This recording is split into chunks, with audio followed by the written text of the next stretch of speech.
Está en la línea telefónica el doctor Ángel Díaz Barriga.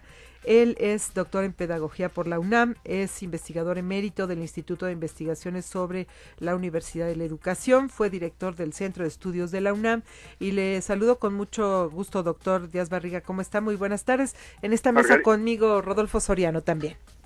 Margarita y Rodolfo, un saludo para ustedes y para el público. Buenas tardes. Muchas gracias, doctor Díaz Barriga. Bueno, pues estamos ante esta circunstancia y hemos oído pues una serie de, digamos, de detalles sobre lo que es la propuesta del nuevo gobierno. En algunos momentos se ha hablado de una posibilidad de una privatización, en otros se desmiente. Yo quisiera que en principio, doctor Díaz Barriga, usted nos hiciera su análisis de lo que está entendiendo, de lo que está leyendo en la propuesta de Peña Nieto. Mire, en primer lugar, no hay ningún sentido de privatización en esta propuesta. Yo creo que la idea es mandar la señal de que el Estado quiere recuperar la conducción completa del sistema educativo. Podríamos decir que en este sentido es de felicitar que el Estado de alguna manera ponga un alto en este vicio que se había ido incrementando en la relación CEP-CENTE, donde prácticamente todas las decisiones que ha tomado la Secretaría de Educación Pública tienen que ser consensadas con el sindicato. Ajá. Que fue una lógica en la que incluso cayó el Partido Acción Nacional, ¿no? A pesar de que históricamente había sido muy crítico de este modelo, ¿no, doctor? No, yo creo que el Partido Acción Nacional se desbocó en esta relación. Se vendió, ¿no? En ese sentido, sí. Hizo lo que nadie había hecho previamente, prácticamente preguntarle a la presidenta del sindicato si estaba de acuerdo con que se nombrara determinado funcionario, claro, o incluso entregarle una subsecretaría descaradamente, ¿no? Fue la manera del PAN de demostrarnos que si el PRI podía hacer algo mal, el PAN lo podía hacer peor, ¿no? Yo creo que indica la falta de oficio político del PAN en gobierno, ¿no? Claro. Bueno, doctor, sin embargo, para quienes nos escuchan, ¿cuáles son las cosas más destacables de la reforma educativa de Peña Nieto? Yo creo que podríamos hablar de lo que tiene de relevancia y también de las ausencias de este proyecto de reforma. Lo que tiene de relevancia, por una parte, es establecer la carrera docente como una carrera de servicio público. Ajá. Esto regula tanto el mecanismo de ingreso como el mecanismo de permanencia en la carrera docente. Ahora, el secretario Chaufet ya ha dicho que esto es de aquí en adelante.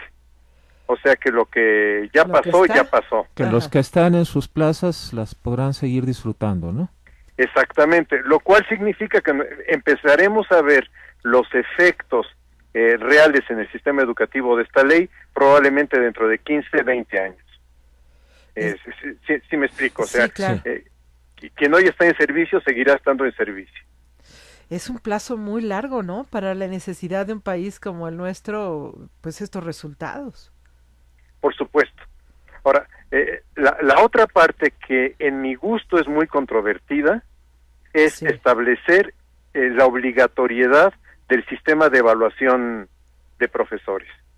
¿Y por qué digo que es controvertida? Porque el gobierno mexicano ha establecido una equivalencia entre evaluación y examen. Claro. Puedo hablar de Suecia o puedo hablar de Chile, sí, y uno podría encontrar cómo el sistema de evaluación de profesores es un sistema que empieza evaluando lo que hacen en el salón de clases.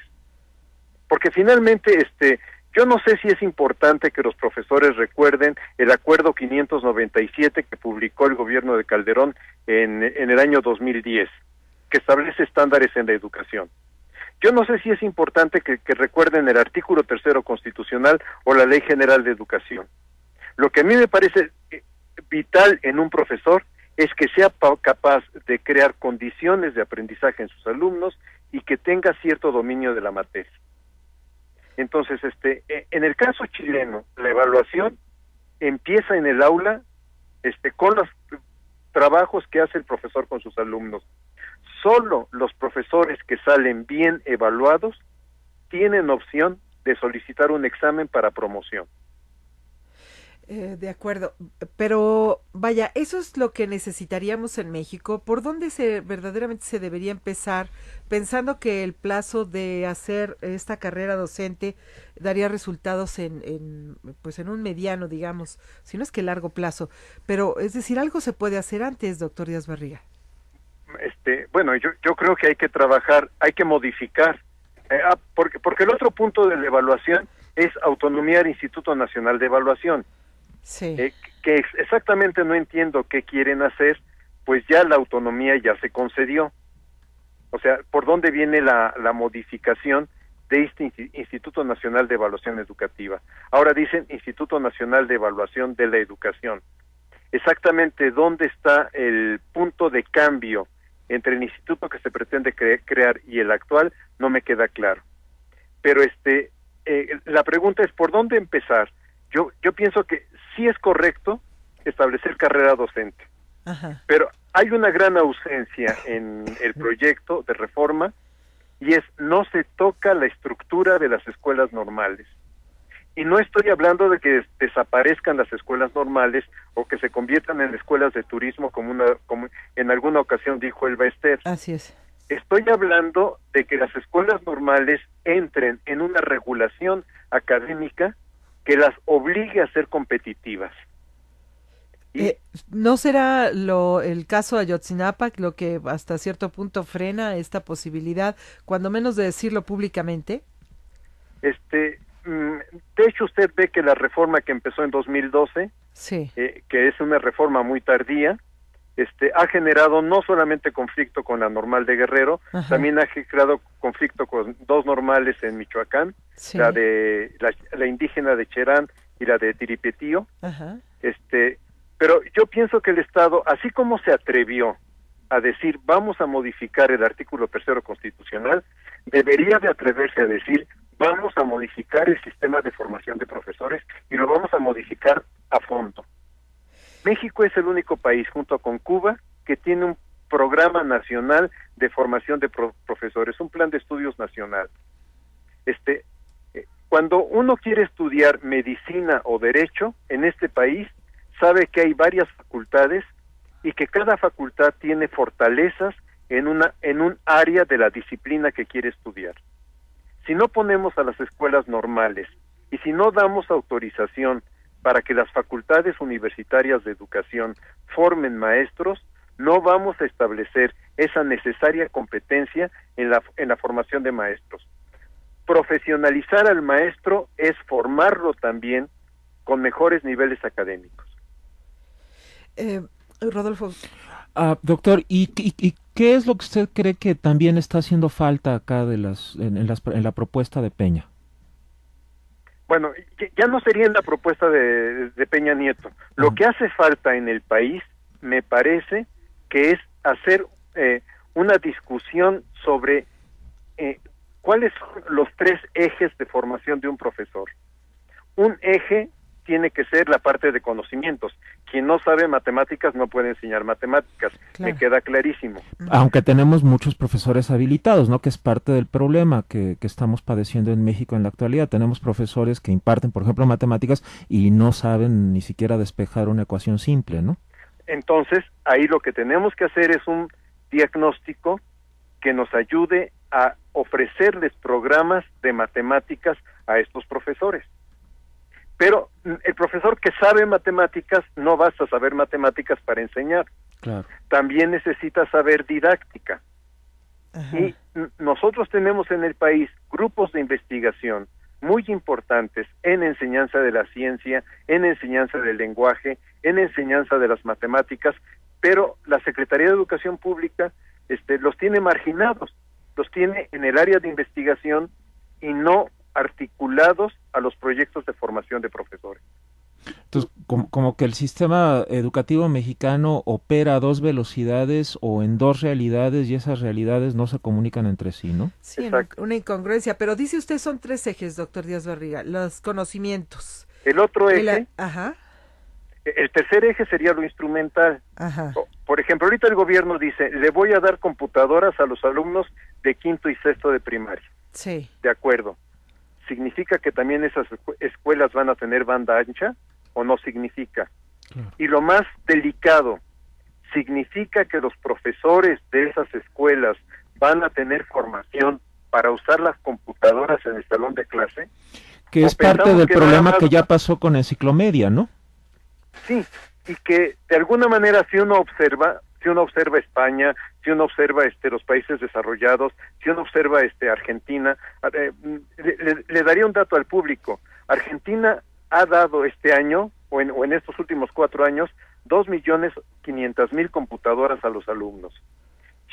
Uruguay ya entregó computadoras a todos los niños de primaria. Pero junto con eso, se ha abierto un proyecto de formación de profesores para uso de tecnologías y se ha abierto un sitio en la página del Ministerio de Educación para que los profesores vayan viendo cómo tienen que modificar su estrategia de trabajo en el aula cuando, tomando las palabras de Uruguay, hay una computadora por escritorio. Claro, y se les da la banda ancha, ¿no? Que de otra manera volvemos al escenario Enciclomedia en la que se gasta cualquier cantidad de millones de pesos en un elefante blanco que a final de cuentas tuvieron que tirar los equipos o mandarlos a bodegas. Enciclomedia para mí tuvo un gran error y sigue teniendo un gran error. Si usted entra, o si el público entra a la página argentina Conectar Igualdad, que es la página donde está este proyecto de computadoras para los estudiantes, usted va a encontrar 1.800 secuencias didácticas. Cada secuencia didáctica tiene el nombre del profesor que la hizo, pero son secuencias didácticas que hasta un profesor mexicano pudiera bajar. Claro. Enciclomedia fue un programa que nada más estaba en la computadora de la escuela, ni siquiera el profesor podía llevárselo a su casa. Ese es un grave error. ¿Cómo preparo una clase cuando no sé cuál es el contenido que tiene digital que tiene el programa que voy a usar? O cuando no se puede acceder al contenido porque no hay acceso a la red. Por supuesto. Doctor Díaz Barriga, yo quisiera retomar esto como desde el principio. Usted coincidirá en que este asunto de los protagonistas de la educación en nuestro país es muy nebuloso. Recuerdo en tiempos recientes, cuando parte de las secciones que son disidentes del CENTE se manifestaron en las calles oponiéndose a esto de la evaluación, más allá de esto que nos dice usted de que la evaluación, pues la equiparan con el examen, etcétera, pero pensaba yo, ¿cómo quieren evaluar a los maestros si no los capacitan? Y alguien me dijo, no, es que se supone que el CENTE tiene programas de capacitación. O sea, la verdad es que no sé cuál es la realidad. Porque todo esto que nos dice usted de que los 3 ejes de la formación de un profesor deben ser los conocimientos, la aplicación de una didáctica, la parte instrumental y todo eso, ¿quién se los da en este momento en el país? ¿Nadie? La actual reforma en normales trata de impulsar esto, Ajá. Pero es imposible. Yo creo que el país también debería de tener una gran sensibilidad. Es imposible que un plan de estudios nacional contemple la realidad de Nuevo León, de Sonora, de Chiapas, de Michoacán, de Guerrero, etcétera. O sea, Normales no puede dejar que cada escuela construya su plan de estudios, sí. Porque la Constitución, el artículo 3º dice que la educación que se imparta en educación normal la imparte el Estado. Yo hubiera esperado que el presidente Enrique Peña Nieto, me estoy equivocando, que el presidente Peña Nieto hubiera también tenido sensibilidad a este problema y no solo escuchar a Mexicanos Primero y decir, entonces también modifiquemos la parte constitucional para que las escuelas normales, que sí las hay, que tienen proyectos de calidad, que tienen plantas docentes competitivas, puedan empezar a tener autonomía en sus proyectos de formación. Uh-huh. Y esta es una pregunta muy importante, sobre todo para un especialista en educación como usted, doctor Díaz Barriga. ¿Qué cosa con Mexicanos Primero? En alguna ocasión la propia Elbester Gordillo, y ahí no sé si concederle parte de razón, en sus discursos, estos que hace así como muy, crípticos y demás, dijo, lo que está buscando la iniciativa privada es el negocio, y sí da un poco de desconfianza que en Mexicanos Primero hay ahí una mano o un pie o todo un cuerpo de una empresa televisora. ¿Usted qué piensa realmente de esta organización? ¿Qué es la visión que un grupo de empresarios tiene sobre la educación, pero que no necesariamente ese grupo de empresarios representa toda la sociedad. Yo creo que el error del presidente Peña Nieto es haber privilegiado la voz de este grupo de empresarios. Segundo, que en México se ha despreciado el saber pedagógico. Yo entiendo que un secretario de Educación tiene que ejercer un oficio político. Y además entiendo el contexto mexicano y digo, está bien, tienen que poner un político con mucho colmillo y muy fuerte. Me queda clarísimo. Pero me queda la sensación de que no hay un grupo de expertos en educación acompañando este proceso. Bueno, y la Universidad Nacional, si no mal recuerdo, coinciden ustedes, bueno, cuando menos el doctor Narro, el rector, con la presentación también de un plan de educación que la verdad no lo conocemos bien, pero decir, ¿por qué un gobierno no echa mano de su propia universidad para esto y sí atiende fundamentalmente los dichos de una organización de empresarios mexicanos? La Universidad Nacional presentó el lunes de la semana pasada, si no me acuerdo es el lunes 7, presentó esto que llama el plan de 10 años. Lamentablemente lo presentó, podríamos decir, un poco desfasado para los tiempos políticos. Digo un poco desfasado porque ya en ese momento el presidente Peña Nieto había enviado su proyecto a la Cámara de Diputados. Y además no lo ha subido a la red, que es terrible, ¿no? Que la UNAM no lo suba a su sitio de internet. No tenía conocimiento que no lo había subido a la red. Pequeño detalle. Más allá de que participamos varios de nosotros en su elaboración, sí es lamentable que no esté en la red, porque obviamente ya no tuvo el impacto que debía de haber tenido al ser otro grupo que debía de haber sido escuchado en todo este proyecto. A mí, cuando el secretario de Educación dijo que había consultado a la sociedad, a los investigadores, a los padres de familia, a los alumnos, dije, no es cierto. Ha consultado a un sector de la sociedad, pero muchos investigadores no nos sentimos consultados en esto que está presentando. Pues caray, eso es sin duda fundamental, doctor Díaz Barriga. Pues Rodolfo, no sé si tengas alguna otra cosa más. Yo creo que podremos platicar en muchas otras ocasiones, si usted nos lo permite, doctor. Esto está poniéndose en marcha y bueno, pues una vez conocido también el texto de la investigación o lo que ha presentado el doctor Narro, pues también sería oportuno conversar. Le agradezco mucho por ahora su tiempo. Quizá una cosa más. Dígame. Sería muy interesante que la Cámara de Diputados, en vez de aprobar el proyecto como viene, abriera una discusión sobre cómo mejorar el proyecto. Claro que siempre trata de hacer debates, pues en este caso yo creo que lo amerita. Sí. Totalmente. Bueno, pues es el doctor Ángel Díaz Barriga, él es doctor en Pedagogía de la UNAM y es investigador emérito del Instituto de Investigaciones sobre la Universidad de la Educación. Le agradezco mucho, doctor. Margarita, ha sido un gusto hablar con usted y con el público. Muchas gracias, hasta pronto.